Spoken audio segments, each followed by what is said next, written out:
Open the door now. Police. Hands up. Police. Hands up. That man fled. Put on your side. I'm with you. Bravo, push left. Right. On your reach, up. Hands up. Hands up. Push in. Take the room.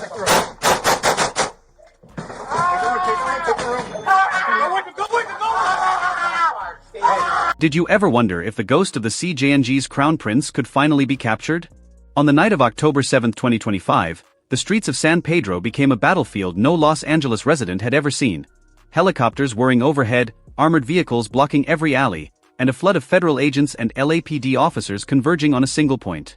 This was no ordinary raid. It was the culmination of a decades-long hunt for the world's most wanted drug lord, El Mencho.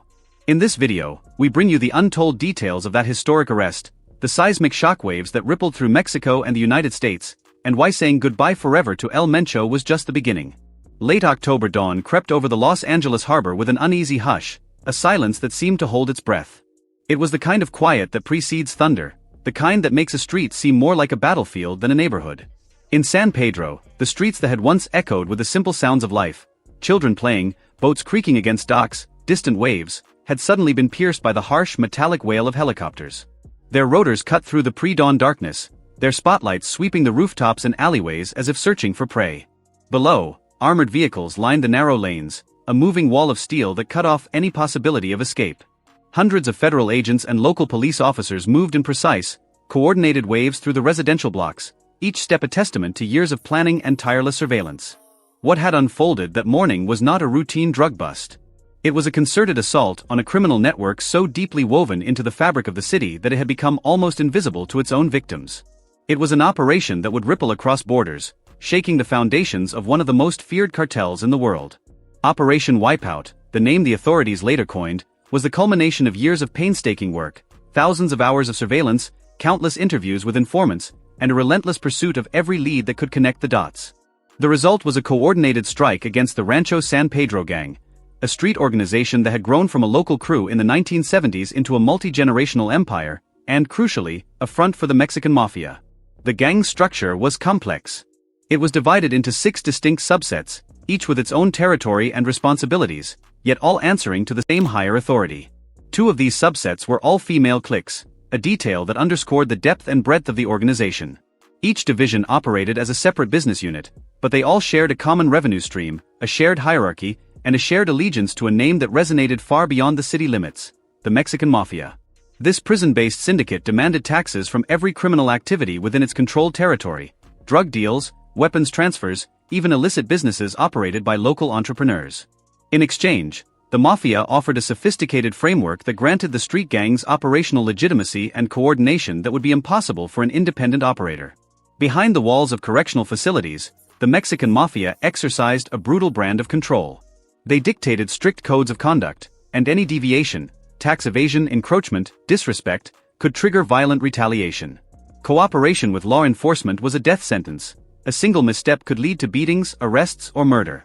For the Rancho San Pedro members, the Mafia was both patron and executioner, a dual role that made loyalty almost a matter of survival. The federal complaint, unsealed on the day of the raids, detailed how members received orders directly from incarcerated leaders, commands that ranged from tax collections to drug distribution strategies, and even the allocation of leadership positions within the gang's own ranks. The investigative work that led to Operation Wipeout was nothing short of exhaustive. Federal agents and local detectives spent years watching the gang's movements. They recorded drug transactions, weapons deals, and violent acts, all the while documenting how the money flowed back to incarcerated Mexican Mafia members. They identified the shot callers, those who called the shots and set the direction for the organization, and the enforcers, the muscle that carried out the Mafia's will. By removing these key figures from the streets and pressing RICO charges against them, authorities hoped to cripple the gang's ability to function as an organized enterprise, to send a message that the criminal enterprise's upper echelon could no longer operate from the shadows. When the raid struck, it targeted the gang's upper tier. The first night of the operation saw authorities swarm 6 buildings on a single block, each a hub of criminal activity that had become the nerve center of the gang's operations. The police and FBI teams conducted a series of simultaneous knocks, leaving no room for error or escape. They moved with the speed of a well-trained unit, the kind that only months of rehearsals in simulations could produce. The result was the arrest of 13 individuals, each a decision-maker, each a conduit for the Mexican Mafia's directives. The charges brought against them were severe, federal RICO indictments that held the promise of removing the gang from the streets entirely. The raid yielded significant findings. Among them was the realization that the gang's operations were not merely local. They had become an arm of the Mexican Mafia, a prison-based organization that used the street gang to exert control and coordinate large-scale criminal activity. The gang had received orders on everything from tax collections from other criminals, to the arrangement of drug distribution networks, to the acquisition and transfer of firearms. These orders were sent through encrypted channels, delivered by trusted couriers, and executed with a chilling efficiency that reflected the Mafia's reputation for ruthless discipline. The raid therefore struck at the heart of a transnational criminal enterprise that had been built on layers of corruption, fear, and violent enforcement. The reaction from law enforcement officials was one of measured triumph and sober realism. FBI Assistant Director Aquil Davis described the raid as a significant setback for both the Rancho San Pedro gang and the Mexican Mafia, acknowledging that this victory was a major win but that the war against organized crime in Los Angeles was far from over. LAPD Chief Jim McDonald emphasized the collaborative nature of the operation, noting that such a success would only be possible through methodical case building and coordination between multiple agencies. Their message was clear: there is no place for violent criminal enterprises in Los Angeles, and law enforcement will use every tool at its disposal to dismantle these organizations. Yet the story was far from finished. While the city watched Operation Wipeout unfold, another drama was playing out on a national and international stage.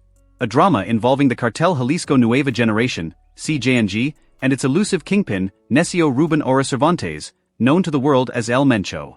The raids in San Pedro were a decisive blow against the Mexican Mafia and the street gangs that served as its instruments, but they were only one piece of a larger, more complex puzzle.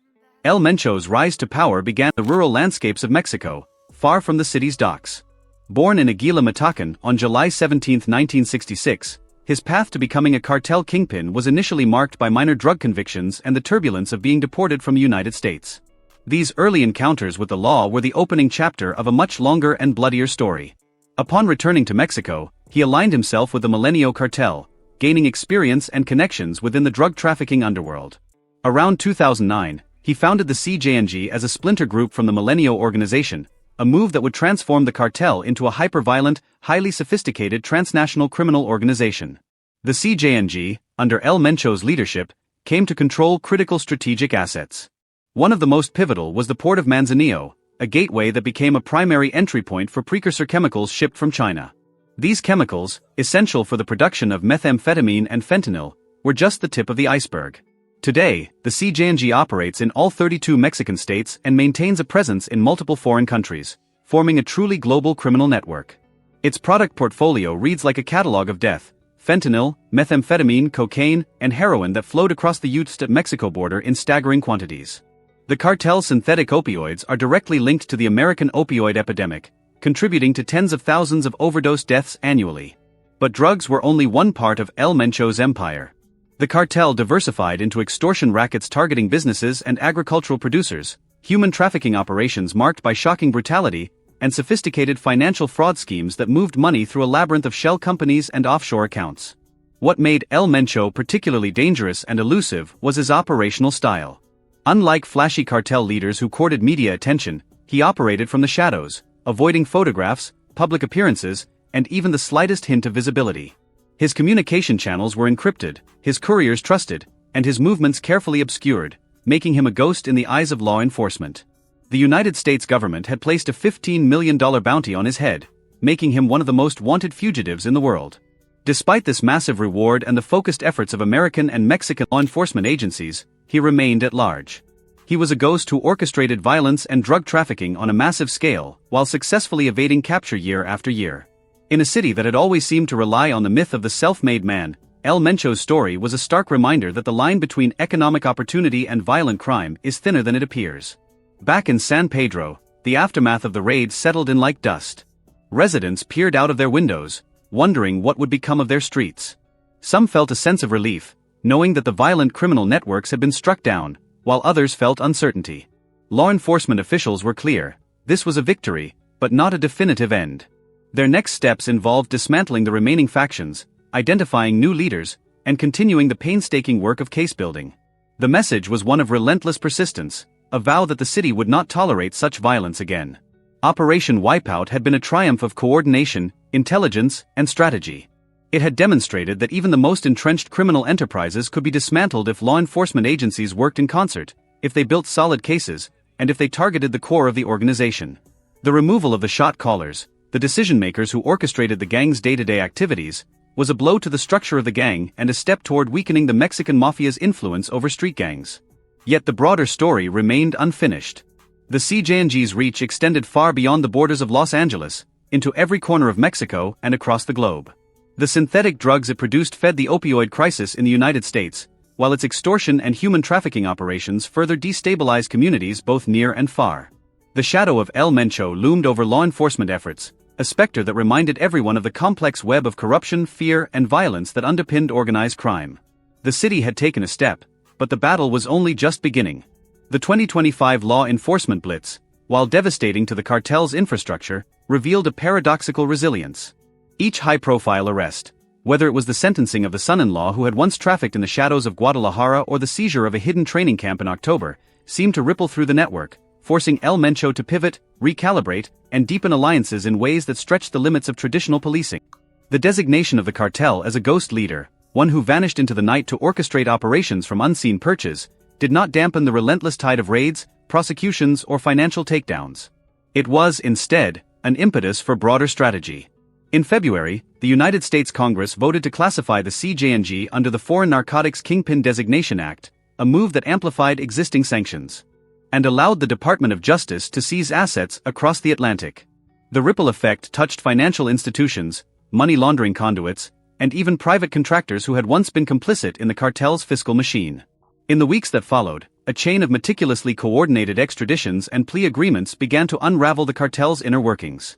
The first major crack came when an unnamed executive, part of the internal Los Chapitos faction, confessed to providing evidence that implicated the CJNG in a covert operation at the port of Veracruz. The evidence was a ledger detailing the flow of over 3 million pesos from shell companies into the cartel's accounts. With the port officials' cooperation, customs agents froze more than $70 million in digital transfers linked to El Mencho's empire. Yet the most striking blow came in the summer of 2025, when the Federal Attorney General of Mexico announced the capture of a high-ranking CJNG operative known as Elino. The raid, conducted in a clandestine compound near Oaxaca, revealed a complex network of weapons caches, a hidden training school for cartel recruits, and encrypted communication devices that traced back to El Mencho's command center. Although Elino's capture was a symbolic victory, analysts noted that the event also highlighted the cartel's capacity to adapt. They had restructured their leadership hierarchy to compensate for losses, reconstituting alliances that spanned across states and even across cartels. While the Mexican government continued to press their own counter-narcotics measures, the United States found itself at a crossroads. The idea of a military offensive, specifically drone strikes targeting cartel command posts, was floated among senior officials. Special operations planners drafted scenarios that envisioned high-altitude, precision-guided munitions striking the very heart of the CJNG's operations. This approach would signify a dramatic shift from conventional interdiction strategies, drawing heavily on the successes achieved against smuggling vessels in September. However, such unilateral actions would raise significant diplomatic concerns. The Mexican administration under President Shinball had already taken a hard line against foreign military presence on its soil, insisting on joint operations that respected Mexican sovereignty. In contrast, the United States, driven by a palpable frustration at the continued smuggling of fentanyl across the border, began to push for an offensive stance. Deputy Secretary Landau's condolence messages, while public, hinted at a deeper, more aggressive partnership. He spoke of intelligence sharing, cross-border operations, and a concerted effort to cut the cartel's supply lines. Yet, behind those words, a more robust military strategy simmered, aimed at eliminating the very figure that had become a symbol of the cartel's terror. Within the walls of the United Nations, a quiet debate unfolded. How should nations approach the problem of transnational organized crime? Should they rely on the sheer force of military technology, risking diplomatic fallout, or should they lean on the slow but more stable process of building institutional integrity? The discussion drew on data that the CJNG had not only flooded the U.S. drug market but also destabilized entire regions of Mexico, forcing people into displacement camps and triggering humanitarian crises. In particular, mass graves near Guadalajara and the persistent disappearance of residents painted a grim portrait of an unchecked violence machine. The counter-narcotic narrative, however, cannot be reduced to a binary of arrest versus military strike. The evidence that El Mencho had orchestrated alliances with other cartel factions, especially the Los Chapitos group, indicates a sophisticated ability to adapt. The CJNG's strategic pivot, shifting from an internal focus to external alliances, demonstrated a capacity to maintain supply routes and secure weaponry from various street gangs across the United States. Reports from the DEA suggested that the cartel had even spied on DEA agents in the United States, a testament to the depth of their espionage network and the sophistication of their counterintelligence efforts. All this made the United States' commitment to capture El Mencho more complex. The Department of Justice emphasized the tangible impact of each arrest: every drug seized, every counterfeit pill confiscated, every asset frozen. The argument hinged on the notion that each disruption saved lives. The U.S. had seen a direct correlation between the seizure of fentanyl shipments and a measurable decrease in overdose deaths, which bolstered public confidence in law enforcement efforts. Yet, a single arrest of El Mencho would be a symbolic triumph, but it would not dismantle the deeply entrenched networks that rely on poverty, corruption, and consumer demand to thrive. Looking ahead, the roadmap to finally bring El Mencho to justice would involve parallel tracks. First, intelligence sharing between Mexican and U.S. agencies would have to reach a new level of real-time coordination. A single misstep or delayed report could allow the ghost to slip further into the shadows. Second, corruption across Mexican institutions, from local police to federal bodies, must be addressed systematically. The CJNG's ability to operate with impunity is often rooted in officials who have been paid off or threatened, and exposing those ties would dismantle safe havens. Third, financial investigations would continue to target the money laundering apparatus that fuels the cartel's operations. The seizure of billions of dollars in assets, along with the imprisonment of dozens of high-ranking operatives, has demonstrated that the cartel's financial engine can be crippled, but only if the money trails are followed through. Moreover, demand reduction in the United States remains a crucial pillar. The opioid epidemic has been exacerbated by the relentless influx of fentanyl. Public health initiatives that address addiction, provide rehabilitation, and curb prescription abuse must run hand-in-hand with the law enforcement push. The narrative that a single high-profile arrest will end the war is dangerously simplistic. The data shows that demand fuels supply, and supply fuels violence. The economic incentives for the cartel to persist are immense, and without a concerted effort to remove the financial underpinning, the cycle will repeat. The story of the Rancho San Pedro gang's terror over San Pedro is a microcosm of the larger national picture. Families across the United States and Mexico mourn the loss of loved ones, while communities struggle with the legacy of a network that thrives on fear and profit. The law enforcement actions, while costly, provide a glimmer of hope. They signal that justice can still be pursued relentlessly, that no organization is too powerful, and that even the most elusive targets will eventually be held accountable. The ghost of El Mencho may have evaded capture for years, but the relentless pressure is now a force that cannot be ignored. The investigations will continue, the pursuit will persist, and perhaps one day, the weight of accountability will bring a final curtain to this saga. The last act of 2025 showed that the pressure, while intense, did not break the cartel's core. In the wake of the mayor's assassination and the potential for a drone strike, the US and Mexico found themselves at a standoff. The diplomatic tension rose, with Mexican officials warning against unilateral military action. Yet, the United States, frustrated by the lack of progress against the cartel, sought to coordinate a more decisive offensive. The debate among policymakers and intelligence experts centered on whether to proceed with targeted killings or continue to prioritize bilateral cooperation.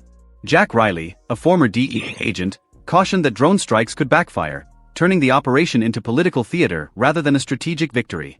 Yet, the counter-narcotic agencies emphasized that the seizure of counterfeit pills and the confiscation of drug shipments directly impact the opioid crisis, cutting the supply chain that brings deadly substances to American communities.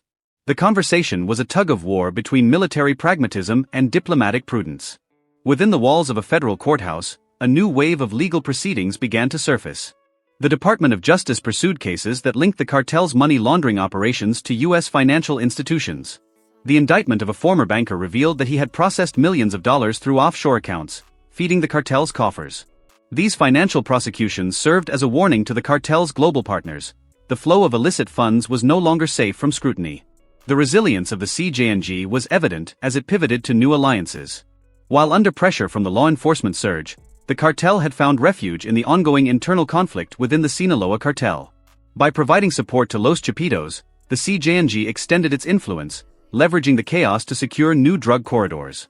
This alliance, though opportunistic, reflected the cartel's strategic adaptability, suggesting that a single approach could never fully dismantle its complex web. The war against the cartel remained, however, a multifaceted struggle. Every arrest and every seizure of a counterfeit pill, each kilogram of seized fentanyl, and every dollar forfeited contributed to a broader narrative of justice and resilience. Communities in San Pedro and across Mexico felt the impact of these law enforcement actions as they worked to heal from decades of terror. The efforts were not only about capturing a single individual but about disrupting a system that thrives on corruption, poverty, and an insatiable drug demand. The last months of 2025, the U.S. had taken steps to ensure the cartel's financial infrastructure was no longer viable. The U.S. Treasury Department's Office of Foreign Assets Control froze the accounts of a network of shell companies, severing the financial lifeline that kept El Mencho's operations afloat. Meanwhile, the DEA reported that a significant portion of the fentanyl seized at border crossings had been intercepted due to improved interdiction protocols, a direct consequence of the heightened cooperation between U.S. and Mexican agencies. The conversation between policymakers and experts had reached a crescendo. Should the United States continue to rely on military precision or persist with the slow but steady method of institutional reform? The answer lay not in one single decisive strike but in sustained, coordinated effort. The evidence that El Mencho had built a network capable of moving weapons, drugs, and money across borders was undeniable. But so too was the fact that the cartel's survival depended on the cooperation of a corrupt infrastructure and a demand that was, at its core, a public health crisis. The story of the Rancho San Pedro gang's terror over San Pedro and the broader war against the CJNG served as a stark reminder that the pursuit of justice must be comprehensive. The law enforcement blitz of 2025 had demonstrated both the power and limitations of modern policing. Each arrest, each seizure, and each legal action served as a reminder that, while the ghost may hide, the shadow it casts can be chased. The investigations will continue, the pursuit will persist, and perhaps one day, the weight of accountability will bring a final curtain to this saga. The convergence of targeted arrests, financial interdictions, cross-border intelligence sharing, and demand reduction initiatives will gradually erode the clandestine infrastructure that sustains the CJNG, ultimately tipping the balance toward the inevitable capture of El Mencho and the restoration of safety and accountability for the communities that have long suffered under his shadow.